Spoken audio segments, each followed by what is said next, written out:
Hello दोस्तों यह कहानी मेरे एक सब्सक्राइबर की है जो कि सच्ची घटना पर आधारित है। यह कहानी बहुत ही डरावनी है। कृपया इस कहानी को आप पूरा सुनिएगा। धन्यवाद। दुर्गेश नाम का एक व्यक्ति अंधेरी रात में अकेले पैदल अपने घर की तरफ चले जा रहा था, क्योंकि दुर्गेश अपने खेतों के काम से पास के ही गांव में गया हुआ था।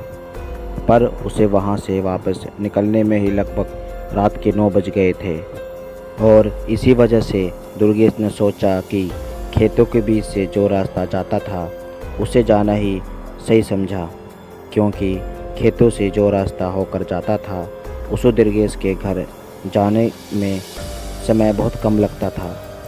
इसलिए दुर्गेश वहां से ही जा रहा था और वो अभी लगभग थोड़ी ही दूर आगे गया होगा, तभी उसे किसी बच्चे की रोने की आवाज़ सुनाई देने लगी। आवाज़ सुनकर दुर्गेश ने अपने आसपास देखा।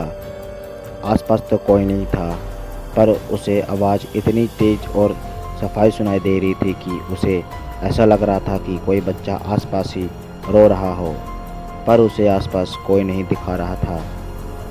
इसलिए उसने सोचा कि क्या पता, हो सकता है कोई अपने खेतों के काम से यहाँ आया होगा और यह भी हो सकता है कि वो खेतों से उस तरफ हो और वो अपना बच्चा साथ में ही लेकर आया हो, इसलिए वो मुझे दिख नहीं रहा हो। इतना बोलने के बाद दुर्गेश उस बच्चे की आवाज़ को अनसुना करके आगे की तरफ चले जाने लगता है। पर वो जैसे जैसे आगे जा रहा था वैसे वैसे उस बच्चे की रोने की आवाज़ भी तेज़ हो रही थी।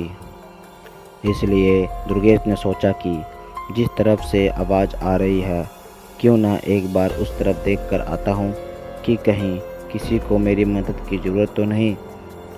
इतना बोलकर दुर्गेश उस खेतों के बीच वाले पतला से रास्ते से नीचे उतरा और खेतों के अंदर से होकर जब वो खेतों के दूसरी तरफ पहुंचा तो उसने देखा एक 4 या 5 महीने का बच्चा खेतों की मेंढ पर किसी ने रखा हुआ था और इतनी देर से उसी बच्चे की रोने की आवाज़ आ रही थी।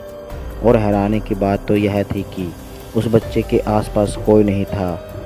पहले तो दुर्गेश ने आसपास देखा, फिर उसने ज़ोर से चिल्लाते हुए आवाज़ लगाई, कोई है क्या? मैं कहता हूँ कोई है? यह यहाँ किसका बच्चा है? कौन इसे यहाँ रख कर गया है? पर दुर्गेश को उसकी बात का कोई जवाब नहीं आया। इसलिए दुर्गेश ने सोचा, थोड़ी देर इस बच्चे के पास ही खड़ा होकर देखता हूँ, आखिर कौन है वो पागल जो अपने इतने छोटे बच्चे को यहाँ अकेले छोड़कर चला गया। इतना बोलकर दुर्गेश लगभग आधा घंटा तक उस बच्चे के पास ही खड़ा था, पर वहाँ कोई उस बच्चे को लेने नहीं आया। फिर शायद दुर्गेश भी समझ चुका था कि कोई इस बच्चे को यहाँ छोड़कर चला गया है। इसलिए दुर्गेश गुस्से में ही बोलने लगा, पता नहीं कैसे कैसे लोग हैं, बच्चा तो पैदा कर लेते हैं, उसे पाल नहीं पाते। अब बताओ इसमें इस छोटे बच्चे का क्या गलती है? पर मैं इस बच्चे को यहाँ ऐसे मरने नहीं दे सकता, मैं अपने घर लेकर जाऊँगा इसे। इतना बोलकर दुर्गेश ने उस बच्चे को अपनी गोद में उठाकर अपने घर की तरफ ले जाने लगता है। पर दुर्गेश अभी भी गुस्से में ही था। वो अभी भी कुछ ना कुछ उल्टा सीधा बोलता हुआ जा रहा था।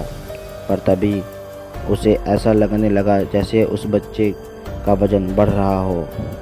पहले तो उसने सोचा कि शायद यह उसका कोई वहम होगा, इसलिए वो इस बात पर कुछ ज़्यादा ध्यान नहीं देता।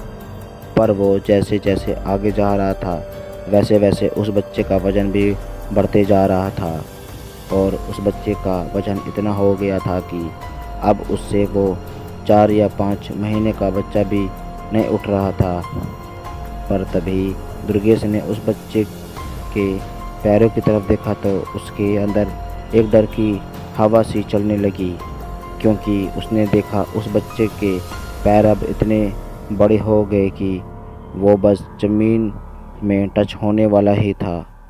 यह देखकर दुर्गेश ने तुरंत उस बच्चे को अपनी गोद से फेंक दिया और उसके फेंकने के बाद वो बच्चा हंसने लगा और हंसते हंसते अपनी डरावनी आवाज़ में बोला, अरे भाई थोड़ा देर रुक जाते फिर मैं बताता। दुर्गेश ने जैसे यह सुना तो तुरंत अपने घर की तरफ भागने लगा और वो सीधा अपने घर में आकर ही रुका। घर में आकर दुर्गेश ने किसी को कुछ नहीं बताया और खाना पीना खाकर अपने कमरे में सोने चला गया। और अभी यह सब भूल कर दुर्गेश की आँखें लगी होगी, तभी उसे अपने कमरे के दरवाजे के पास किसी की रोने की आवाज़ सुनाई देने लगी। आवाज़ सुनकर दुर्गेश फिर से काफ़ी डर चुका था, इसलिए दुर्गेश ने अपने दोनों कानों को अपने हाथों से बंद कर लिया। पर उसका भी इससे कोई फ़ायदा नहीं हुआ, क्योंकि उसके कान बंद करने के बाद वो रोने की आवाज़ और बढ़ गई और अब आवाज़ इतनी तेज़ हो गई कि अब वो उस आवाज़ के कारण सोना तो दूर की बात, अब वो सही से बैठ भी नहीं पा रहा था।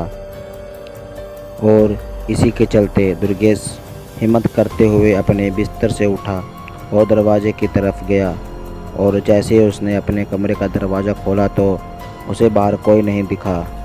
और साथ ही जैसे ही उसने दरवाज़ा खोला वैसे ही वो जो रोने की आवाज़ उसे परेशान कर रही थी वो आवाज़ भी बंद हो गई। पर अब दुर्गेश को उस कमरे में अकेले सोने में बहुत डर लग रहा था, इसलिए वो सीधा अपने दादा के कमरे में गया और उनको सारी बात बताई। तो उन्होंने घर के मंदिर में जो गंगा जल का डिब्बा रखा हुआ था उसमें से थोड़ा गंगा जल दुर्गेश के ऊपर डाल दिया। फिर दुर्गेश से कहा, दुर्गेश आज तुम यहीं सो जाओ, फिर सुबह सब ठीक हो जाएगा। और फिर उसके बाद दुर्गेश अपने दादाजी के कमरे में ही सो गया। और फिर उसके बाद दुर्गेश को कभी ना तो वो बच्चा दिखा और ना ही उस बच्चे की रोने की आवाज़ सुनाई दी। दोस्तों, अगर आपको यह कहानी अच्छी लगी तो हमारे वीडियो को लाइक करके चैनल को सब्सक्राइब कर देना। धन्यवाद।